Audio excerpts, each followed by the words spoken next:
Welcome home to philosophy, where we wonder about everything and anything is possible. Hi, I'm Dr. Robert Corey, the Laughing Philosopher. Life is complicated, the world is complicated, and you are complicated. Figuring out how to live a happy, meaningful life, guided by wisdom and reason, is not easy. Is life a game? What is love? Should I fear death?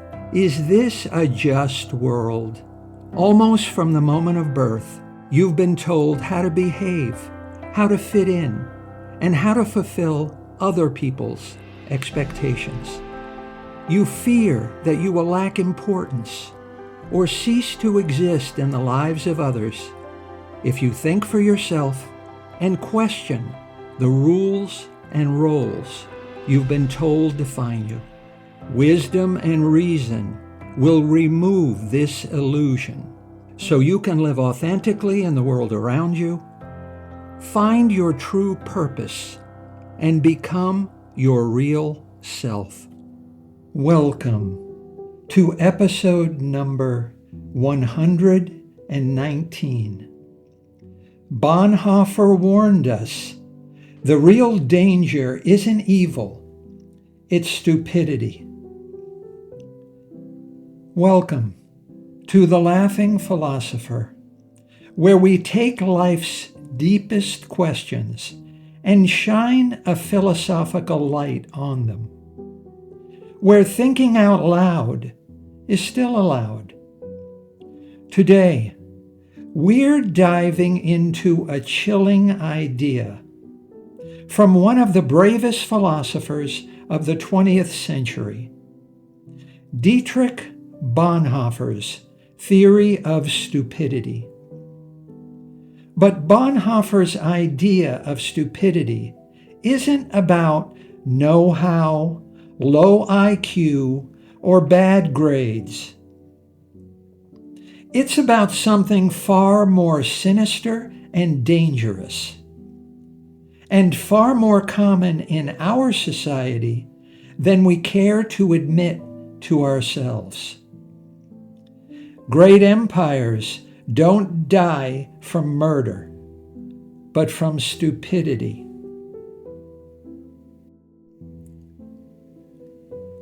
So, who was Dietrich Bonhoeffer? Bonhoeffer was a German Lutheran pastor and theologian. He lived during one of the darkest chapters in modern history, Nazi Germany. Born in 1906 to a brilliant academic family, Bonhoeffer earned his doctorate degree in theology by the age of 21. He could have hidden in the safety of libraries, classrooms, and church pulpits, but he chose to risk everything and eventually gave his life to resist Adolf Hitler.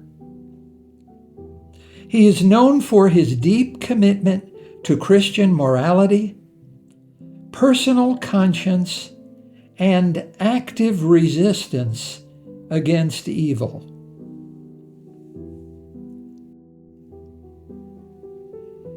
When Adolf Hitler rose to power, Bonhoeffer quickly recognized the spiritual and moral danger of the Nazi regime. Many German churches stayed silent or compromised or openly supported Hitler.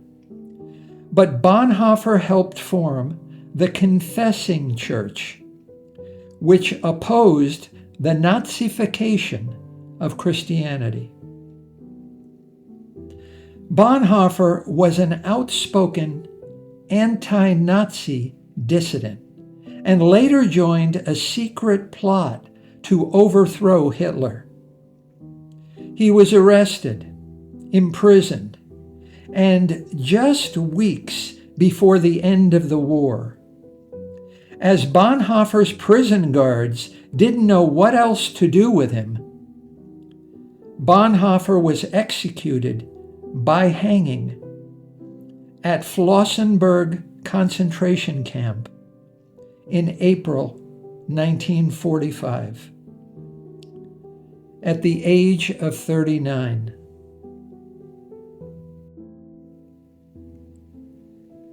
Before he died, Bonhoeffer left some of the most powerful moral insights and philosophical reflections of the 20th century on the nature of evil. Much of his most profound writing, such as letters and papers from prison, was smuggled out.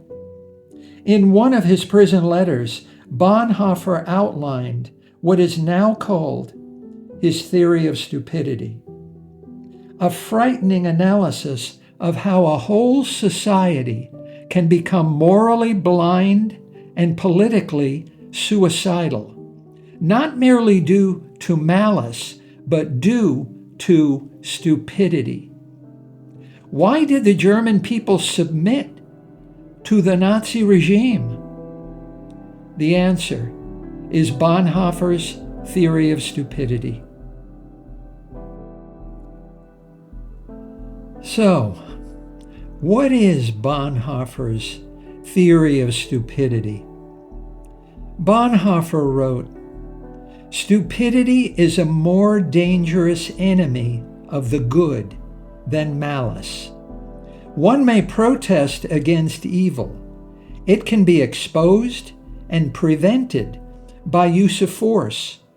Evil always carries within itself the seeds of its own destruction. But against stupidity, we are defenseless."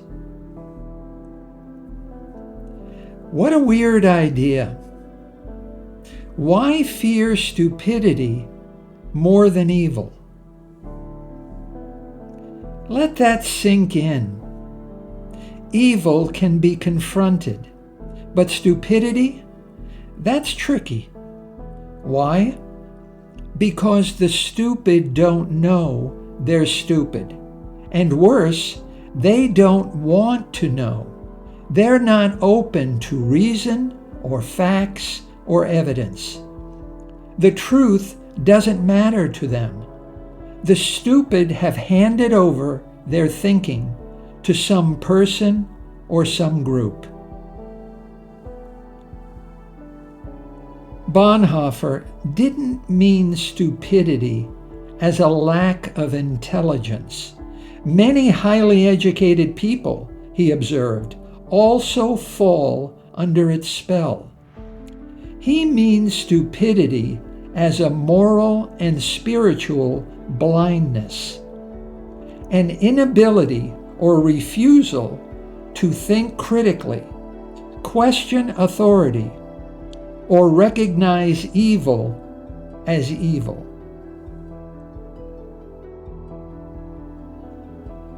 Bonhoeffer also didn't mean stupidity as simple-mindedness. Many stupid people, he said, are very smart.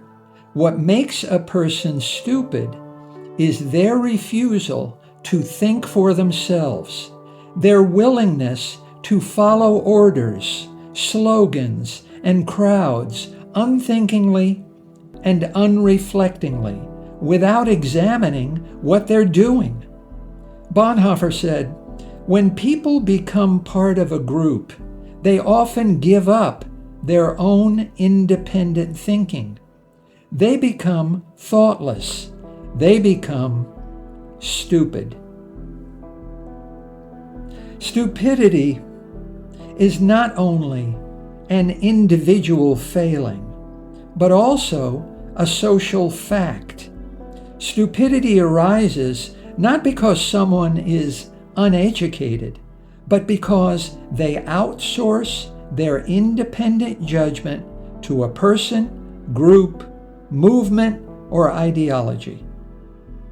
The stupid surrender the ability to make up their own mind. They choose to become unable to think for themselves. They choose to become incapable of distinguishing truth from falsity. The stupid cannot be reasoned with. They don't respond to evidence or logical argument. They parrot slogans, obey blindly their group's authority figures, and repeat what their group believes with deep conviction. As Bonhoeffer put it, conversations with them are not only useless, but dangerous. You can't argue with stupidity.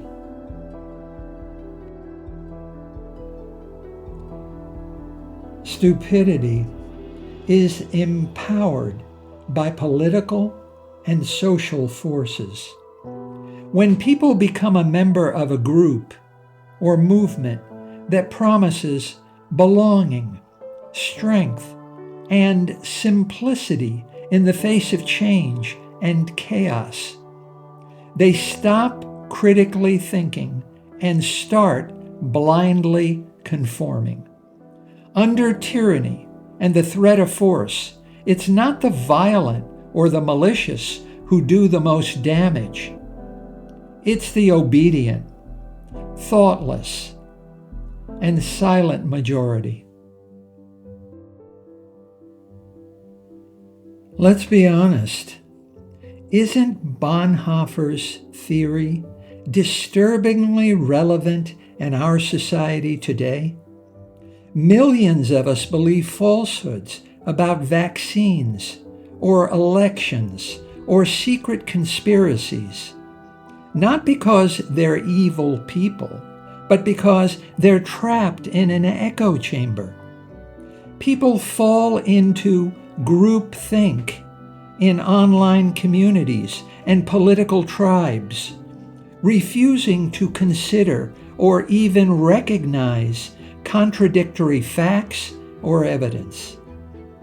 Misinformation spreads rapidly, not because it's factual or persuasive, but because people stop thinking critically and start conforming blindly to what they are told in their bubble. They trust a voice or tribe and turn off and tune out all others. Try to reason with them, and it's like arguing with a stone. They're not thinking anymore. They're just parroting what they've been told in the echo chamber. You can't argue with an echo. People pile onto others without thinking, echoing moral outrage without reason or understanding. Those who try to introduce nuance or context are ignored or shouted down. The crowd doesn't want truth. It wants to feel righteous. The in-group says, "This is bad," and thousands follow without bothering to ask, "Is it really? What's the full story?" Bonhoeffer warned, the stupid person is often more self-satisfied than the malicious one. They feel virtuous and righteous by doing harm to others. Whether it's left or right, when people defend everything their political leaders do and say, even lies, corruption, and cruelty, they've lost their moral compass. Bonhoeffer witnessed blind political allegiance in Nazi Germany, people cheering evil while convinced they are good citizens. Blind loyalty to political leaders or parties, even when they abuse power or act immorally, is a form of collective stupidity. Bonhoeffer would see populist movements as people abandoning moral responsibility to follow the dictatorship of the crowd. Large corporations can carry out unjust and unfair policies without questioning them. Employees say, "I'm just doing my job." Bonhoeffer would see such blind rule following and unthinking obedience to authority as fertile ground for stupidity and evil. So, should you argue with stupidity? Ever tried arguing with someone who's stuck in a conspiracy theory, or someone who repeats political slogans like an old, broken vinyl record?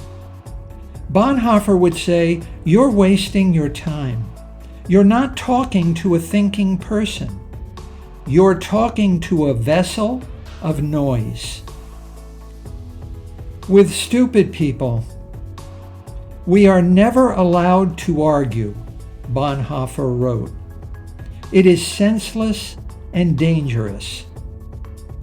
Why dangerous? Because stupidity permits evil to grow and flourish, not because people love evil, but because they don't notice it. They just go along. When the crowd goes the wrong way, they go with it. So, how stupid are we? A 2021 Conspiracy versus Science survey found that 10% of American adults agree with the statement, "The earth is flat." A 2014 National Science Foundation report found that 26% of Americans believe that the sun revolves around the earth. As of mid-2025, the total population of the United States is about 347 million. About 76%, or 264 million Americans aged 18 and over, are alive today. Applying these poll and survey findings to 264 million yields a pretty scary number of stupid people. For example, the 10% of adults who believe the earth is flat or are unsure it's round number about 26 million eligible voters. The 26% of adults who believe that the sun orbits the earth number about 68 million. In comparison, the current population of France is about 67 million. These findings reveal a striking pattern.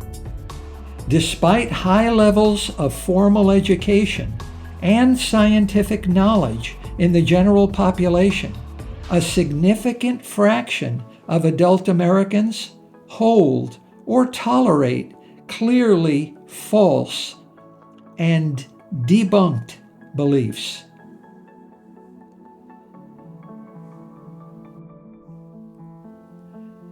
Bonhoeffer's theory strongly applies here. These aren't malicious beliefs. They reflect moral blind spots. Many believers aren't anti-science. They simply refuse to engage in critical thinking. They have found acceptance and belonging in social groups committed to unconventional and debunked beliefs. Whether it's flat Earth, Bigfoot, UFOs, astrology, or moon landing denialism, these weird beliefs persist because people surrender independent thinking and outsource their beliefs, not because they're ignorant. This is not ignorance. This is Bonhoeffer stupidity paired with extremism.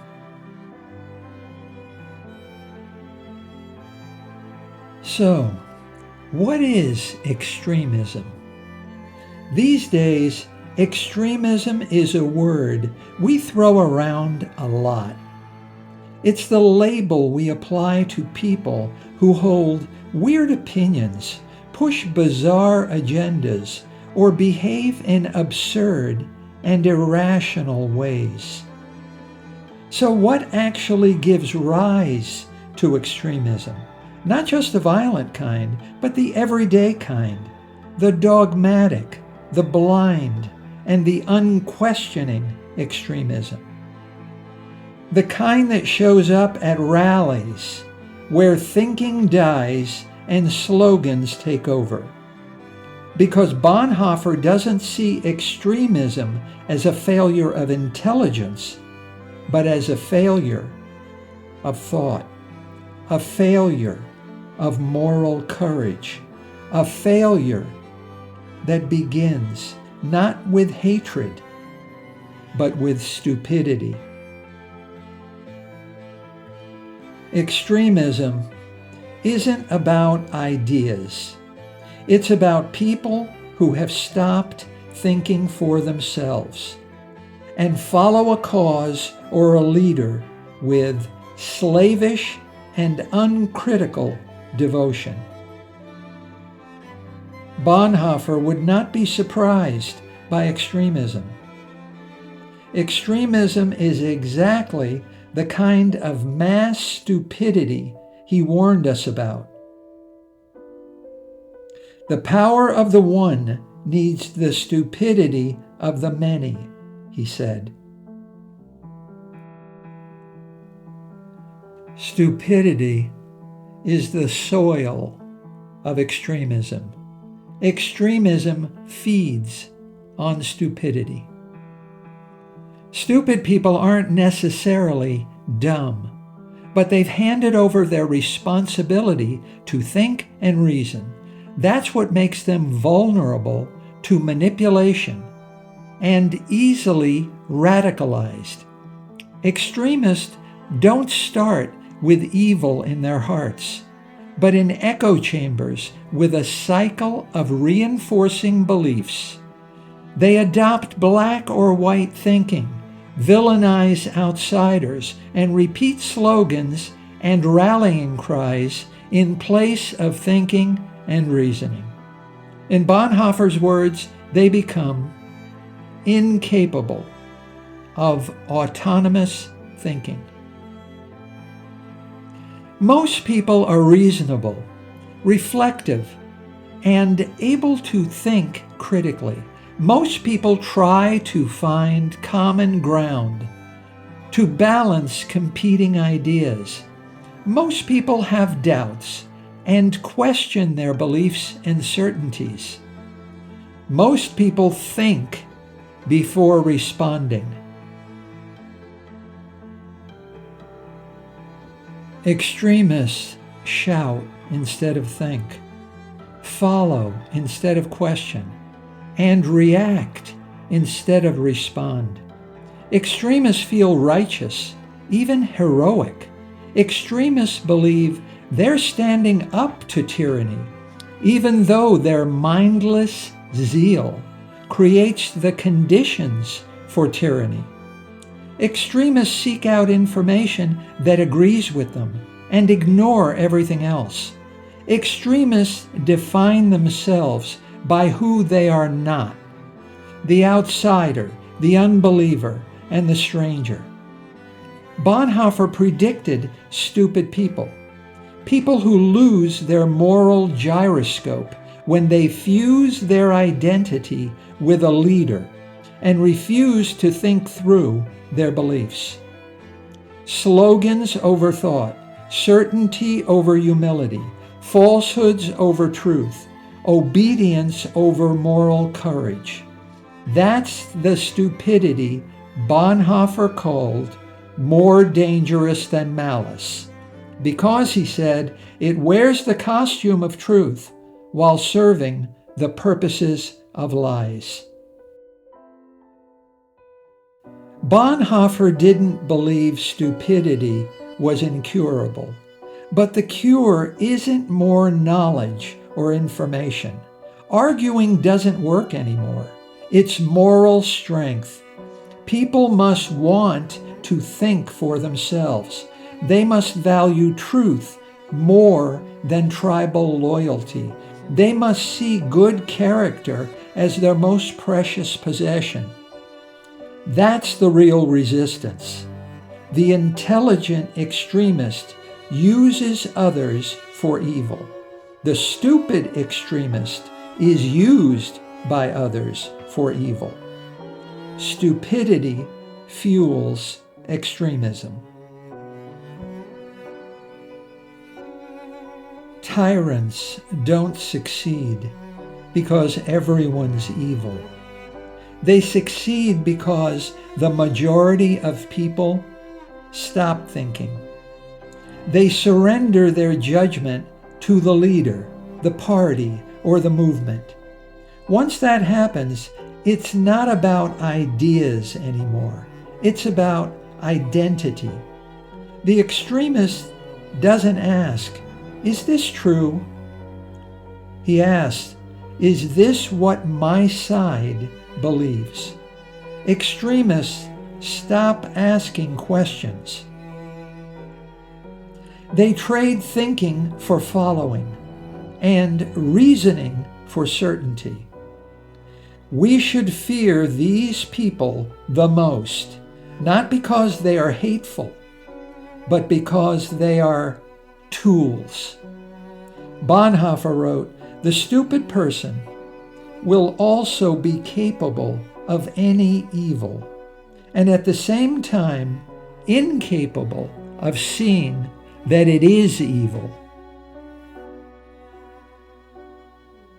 Extremists are on a mission. They feel righteous. They don't hide. They shout. We are the real Americans. We are the only ones who care about America. We are saving the children. We are fighting for the poor. We are fighting against the elite. They sound so righteous. They sound so passionate. They sound so certain, because there's no actual thinking behind it, no actual self-reflection, no room for doubt or dissent, and no common sense. They sound so predictable because there's only slogans and repetition. Bonhoeffer called this thoughtlessness, and it leads not to a just world, but to apathy. Apathy so deeply held that we have become apathetic to our own apathy. And so, what can be done about stupidity?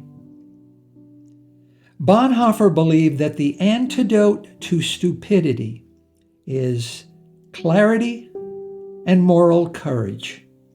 People must be taught not just to think critically, but to stand up against evil, even when it's uncomfortable and unpopular. Bonhoeffer wrote, "The ultimate test of a moral society is the kind of world that it leaves to its children." Moral courage means speaking the truth even when it's unpopular.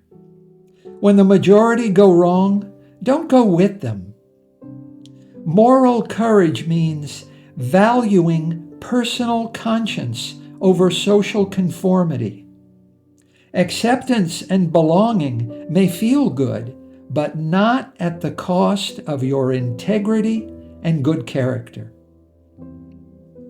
Moral courage means resisting the urge to dehumanize people who disagree with you. Remember, we are all the same species. Moral courage means encouraging thoughtfulness over slogans and compassion over tribalism. Stop labeling people. When you label a person, you negate them. The person ceases to exist. Only the label exists. Bonhoeffer's Stupidity is a sobering reminder that evil thrives when people stop thinking for themselves. His life and death remind us that moral courage and personal integrity may require great sacrifice, but the cost of not resisting thoughtless conformity will be even greater. In his last days, Bonhoeffer remained optimistic, not in the wisdom of leaders, but in the potential of the human spirit to awaken and act. Bonhoeffer believed stupidity isn't permanent. Stupid people can wake up, but only through the moral courage to think for yourself. The stupid need inner strength and must feel free to think for themselves. He said, "It is not instruction, but liberation that must precede the act of thinking." He said, "We are not to simply bandage the wounds of victims beneath the wheels of injustice. We are to drive a spoke into the wheel itself." We can't just survive stupidity. That's not enough.